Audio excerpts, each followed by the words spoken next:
Conflict to collaboration. Conflict is a natural part of any workplace, especially in high-performing teams made up of individuals with diverse perspectives, training, and problem-solving styles. But when managed intentionally, conflict doesn't have to be destructive. It can actually lead to stronger collaboration, smarter decisions, and team growth. This course will teach how to transform friction into forward momentum. You'll explore the sources of team tension, learn practical conflict resolution frameworks, and build communication habits that foster trust. The goal isn't to eliminate disagreement. Instead, it's to approach it constructively and professionally. You'll gain the mindset and skill set to turn difficult conversations into collaborative opportunities. As an emerging leader or team contributor, learning to navigate and even embrace conflict is a critical differentiator. This program will help you move from avoidance or escalation toward influence and understanding, essential capabilities in technical, cross-functional environments. Course overview and agenda. In this course, you'll walk through 10 essential focus areas that guide you from understanding team conflict to applying conflict prevention strategies in real time. First, you'll explore what team conflict is and why it happens. You'll then dive into the causes of team tension, like unclear roles or misaligned priorities. You'll discover the unique and active role a manager plays in shaping a psychologically safe environment where healthy conflict can occur. A major focus will be a 5-step resolution model, a practical framework for working through disagreements systematically. You'll also get tools and techniques for productive communication, including proven feedback and negotiation models. We'll cover how to turn conflict into collaboration and create post-conflict team norms. Finally, you'll explore how to prevent conflict, especially under pressure or in remote settings. Together, these elements will help you approach conflict not as a threat, but as a leadership opportunity. Understanding team conflict. Conflict in teams isn't a sign that something is wrong. It's a sign that people care. In high-functioning environments with passionate contributors, disagreement is inevitable. What matters is how it's managed. When approached constructively, conflict can be a catalyst for growth, innovation, and clarity. Trying to eliminate conflict entirely can actually harm performance. The real goal is learning how to surface and manage conflict productively. When teams embrace constructive conflict, they strengthen relationships, develop mutual respect, and ultimately make better decisions. It starts with reframing conflict not as personal or problematic, but as an opportunity to turn tension into trust, transform friction into meaningful feedback, and convert disagreement into open dialogue. This perspective shift changes everything.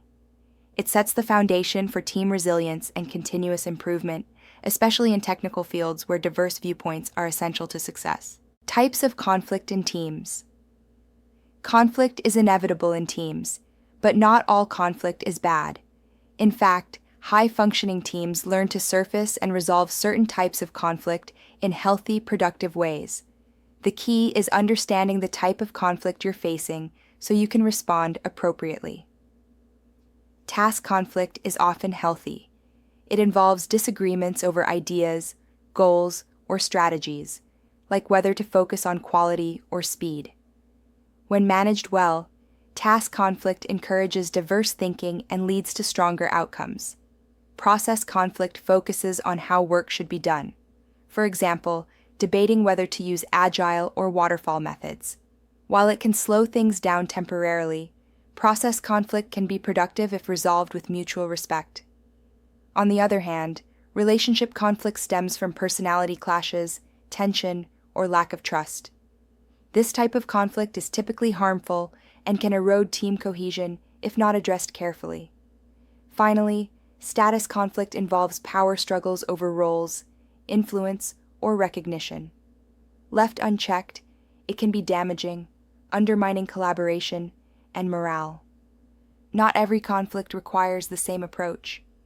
Identifying the type of conflict helps you choose the right resolution strategy, turning tension into teamwork. Causes of team tension. Before resolving conflict, It's essential to understand what causes it. Team tension often stems from unclear roles or expectations. When people aren't sure who's responsible for what, confusion and friction build. Competing priorities or goals can also lead to conflict, especially when different departments or individuals are pulling in different directions. Poor communication, whether through misinterpretation, lack of updates, or withholding information, adds fuel to the fire. Personality differences or conflicting values are another common cause.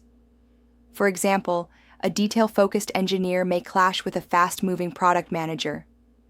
Perceptions of favoritism or inequity, when team members feel others are getting better treatment, can break down trust.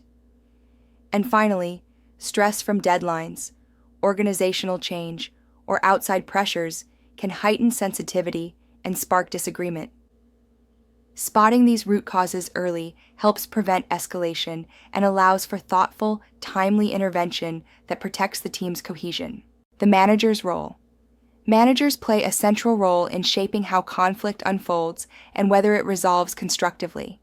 They don't just mediate disputes, they create conditions for healthy team dynamics. That starts with diagnosing tension early, before it morphs into deeper conflict. Managers must foster psychological safety, where team members feel free to speak up without fear of judgment. In tense moments, they should act as neutral facilitators, not judges, guiding the conversation toward shared understanding rather than taking sides. Great managers also coach individuals on how to communicate productively, equipping them with tools to voice concerns respectfully and listen actively. Importantly, managers ensure follow-through on any agreements or resolutions so change is reinforced. This requires emotional intelligence, facilitation skills, and consistent accountability. For technical teams, these leadership capabilities are just as important as process expertise or subject matter knowledge. 5-step conflict resolution model. Conflict can be constructive, but only when handled with intention. This 5-step resolution model provides a structured framework to move from tension to teamwork. Step 1 is acknowledge. Recognize and name the conflict instead of ignoring it. Step 2 is create safety. Set clear ground rules and ensure respectful dialogue. Step 3 is understand. Explore each person's perspective with curiosity and active listening. Step 4 is generate. Collaboratively develop solutions that meet everyone's needs.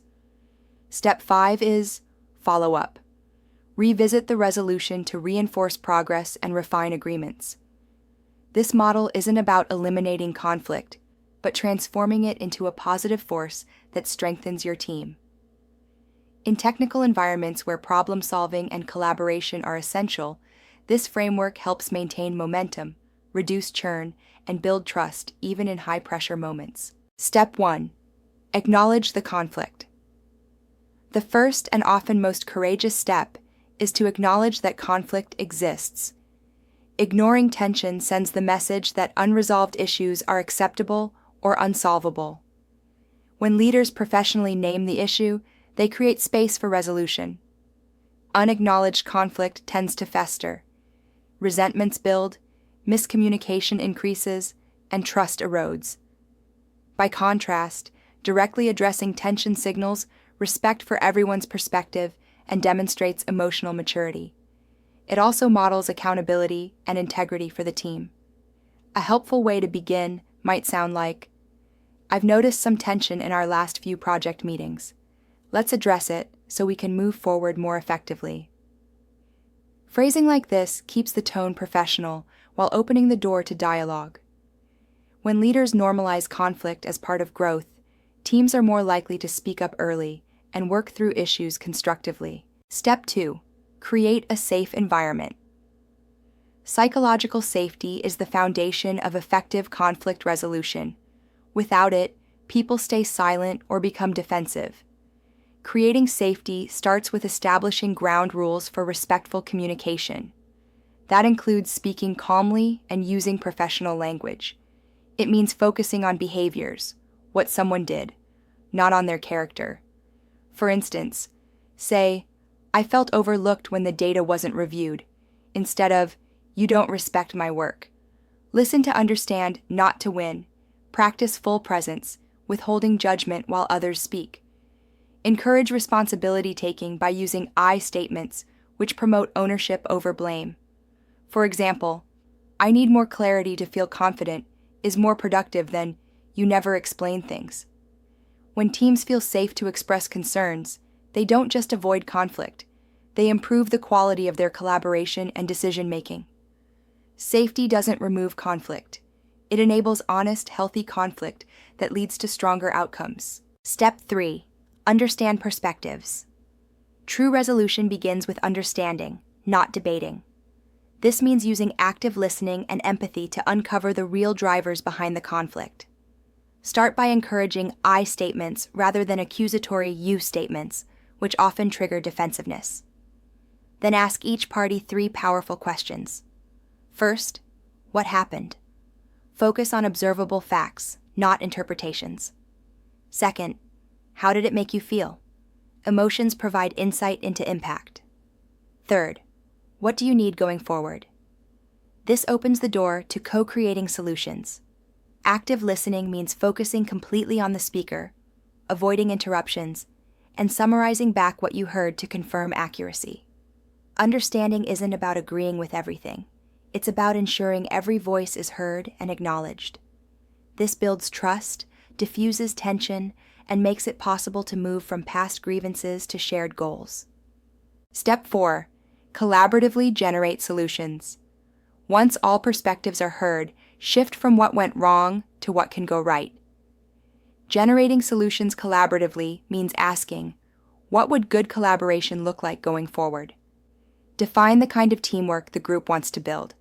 Then, clarify specific agreements.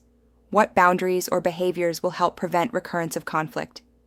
Also, identify what support each person needs. Maybe it's clearer expectations, more check-ins, or a new workflow. The goal is to co-create practical solutions that everyone feels invested in. These aren't top-down mandates, they're shared commitments.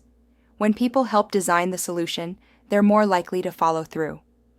Focus on win-win outcomes where all parties feel respected and heard. Especially in technical teams where precision matters, having clear agreements about how to work together can significantly improve execution and morale. Step 5. Follow up and reinforce. Conflict resolution isn't a one-time event.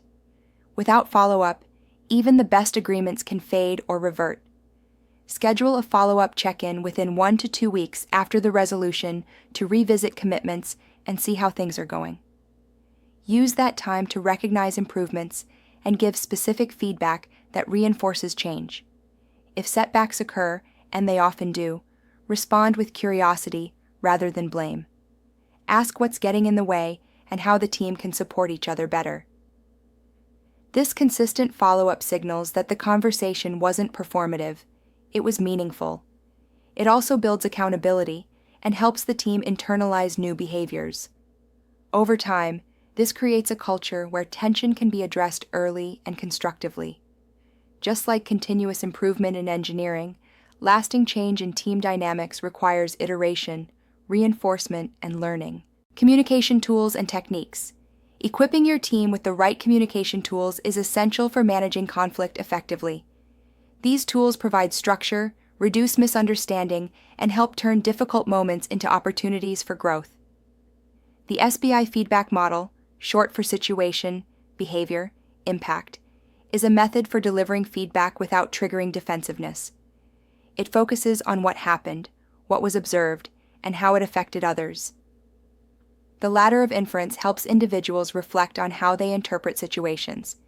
It encourages people to pause, examine their assumptions, and base their conclusions on objective data.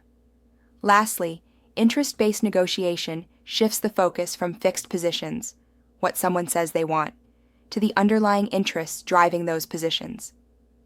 Asking, "What's important about this to you?" helps uncover shared goals and unlocks creative solutions. These tools are especially helpful in STEM environments, where technical disagreements can be frequent. Structured communication builds clarity, trust, and better teamwork. SBI feedback model. The SBI feedback model offers a powerful way to provide clear, actionable feedback without personal judgment. It breaks feedback into three parts: situation, behavior, and impact. First, describe the situation, when and where something happened. This provides context and keeps things grounded in observable reality. Next, identify the specific behavior, what the person said or did, without exaggeration or interpretation. Finally, explain the impact, how the behavior affected you, the team, or the project outcome. For example, during yesterday's client call, you interrupted the team several times, which made it hard for them to contribute ideas. This approach focuses on facts rather than assumptions, reducing defensive reactions. It links actions to consequences, making it easier for the recipient to reflect and adjust. SBI is particularly useful in high-performance environments where feedback is essential but must be delivered professionally and constructively.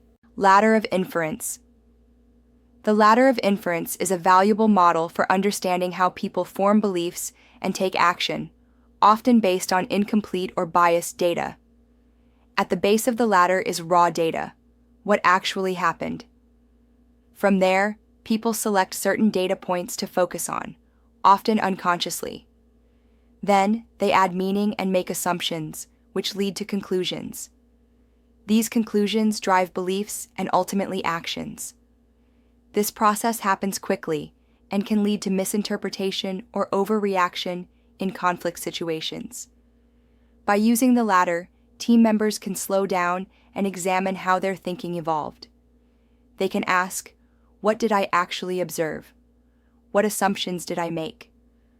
Are there other ways to interpret this? Increasing this level of self-awareness helps reduce defensiveness, improves dialogue, and promotes fairer, more thoughtful responses. In technical teams, where precision matters, applying this model strengthens both relationships and results. Interest-based negotiation. Interest-based negotiation is a collaborative approach to resolving conflict by focusing on underlying needs rather than fixed positions. Instead of debating who's right, the goal is to understand what truly matters to each party. A position might be, I want to lead the project, but the interest behind it might be a desire for visibility, career growth, or a sense of ownership. By asking, what's important about that for you? You uncover deeper motivations. This shift opens space for creative win-win solutions. Maybe the person doesn't have to lead, but could present the project's outcome or take on a technical lead role. This method fosters empathy and builds partnerships rather than adversaries. In technical organizations where project stakes and resource constraints are common, interest-based negotiation helps teams find alignment and work toward shared outcomes, not just individual wins. Turning conflict into collaboration. Conflict isn't the end of a team's effectiveness. It can be the beginning of something better. After resolution, there's an opportunity for post-conflict growth. Start by debriefing the experience. Ask, what did we learn from this? How can we apply it going forward? Use the momentum to co-create new team norms, shared agreements that prevent future misunderstandings. Recognize the individuals who demonstrated emotional intelligence and growth throughout the process. Celebrate their maturity and model it for others. Lastly, share success stories. When teams turn conflict into collaboration, those experiences become part of the culture. They signal to others that it's okay to struggle, as long as you move through it together. High-performing teams don't avoid conflict. They normalize and navigate it, emerging stronger on the other side. That resilience becomes a competitive advantage. Conflict prevention strategies. Preventing conflict starts with being proactive. First, establish clear roles, goals, and decision protocols. When expectations are transparent, misunderstandings decline. Foster cross-functional understanding. Help teams learn about each other's responsibilities and priorities, especially across technical and business lines. Encourage regular one-on-one conversations where concerns can be surfaced early, not just in group meetings. When leading under pressure, stay calm and grounded. Your emotional stability sets the tone. Frame urgency as a shared challenge, not a blame game.